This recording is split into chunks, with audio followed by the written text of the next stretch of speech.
Welcome to myPlan product demo tutorial. In this video, you are going to learn how to create a budget for your required business year on myPlan planning software. After signing up, you will be landed on this screen. To start your budgeting, click Start Planning, and your budgeting is ready to start. Pick the year for which you want to create a budget.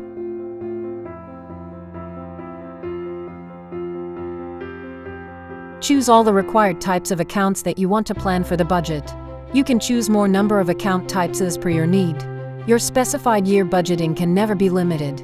You can pick the account type by typing the first 3 letters of the keyword.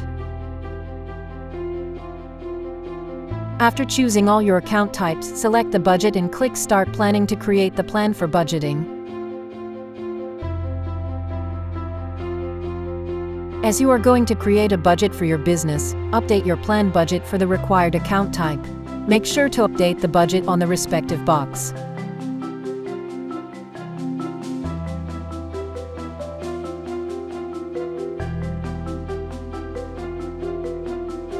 Finally, save your created budget by clicking the Save Plan button.